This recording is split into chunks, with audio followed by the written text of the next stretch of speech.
नमस्ते, वीरांगना में आपका स्वागत है। आज हम एक नए नज़रिए से होलिका की कहानी देखेंगे। एक औरत की ताकत, उसका गलत उपयोग और एक नए आरंभ की कहानी। इस कहानी में एक सम्राट था, हिरण्यकश्यप। वो एक अत्याचारी राजा था जो अपने ही बेटे प्रहलाद से नफरत करता था, क्योंकि प्रहलाद भगवान विष्णु का भक्त था और सच्चाई के रास्ते पर चलना उसका उद्देश्य था। हिरण्यकश्यप की बहन होलिका एक शक्तिशाली महिला थी। उसके पास एक वरदान था, आग उसको जला नहीं सकती। हिरण्यकश्यप को भय होता है कि अगर इस बच्चे ने, यानी बच्चा मतलब प्रहलाद ने, अपने पिता के अहंकार का इतना विरोध किया तो उसको कोई नहीं पूछेगा। सब क्या पता सत्य के मार्ग पर चलने लगे।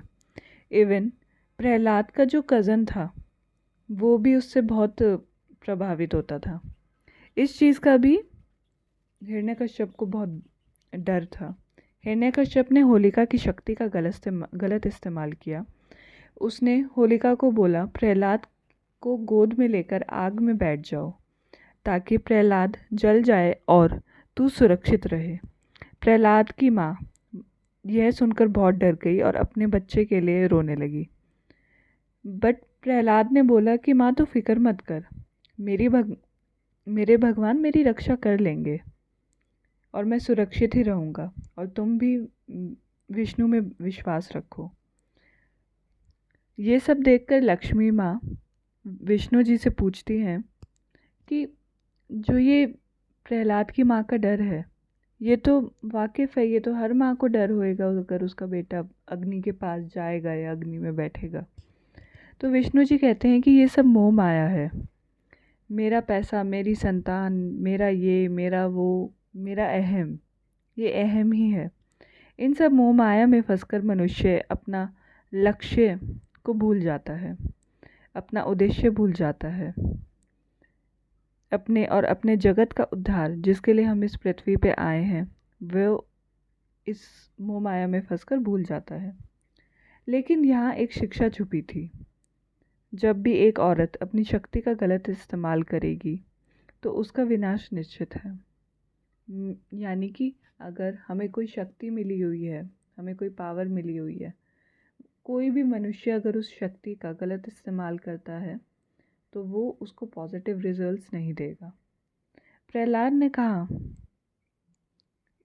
मेरे परमपिता तो विष्णु है, मेरा ख्याल वो रखेंगे, पर मैं सही के मार्ग पर ही चलूँगा, चाहे वो मेरे पिता के खिलाफ ही क्यों ना हो। बिठा दो जिस अग्नि में बिठाना है, पर इस अहंकार के आगे तो मैं नहीं झुकूंगा।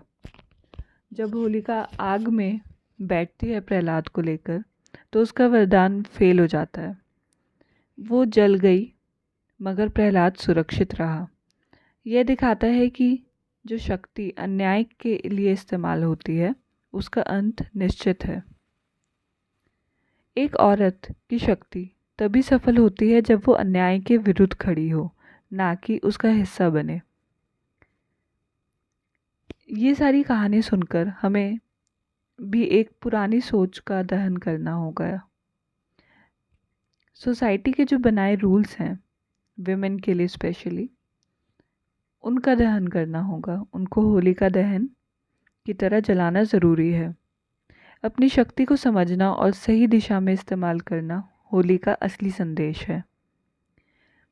जैसे होलिका का जलना एक नए दिन का आरंभ था, वैसे ही एक औरत जब अपने अंदर की शक्ति को समझकर नए सोच के साथ आगे बढ़ती है तभी एक नए समाज का जन्म होता है। अगर ये होली भाई दूज सिर्फ एक त्योहार नहीं बल्कि एक नए शुरुआत का दिन हो सके तो कैसा रहेगा। इस होली भाई दूज पे एक ऐसी बहन बने जो अपना निर्णय खुद ले सके, जो अपने भाई के गलत में भी साथ ना दे।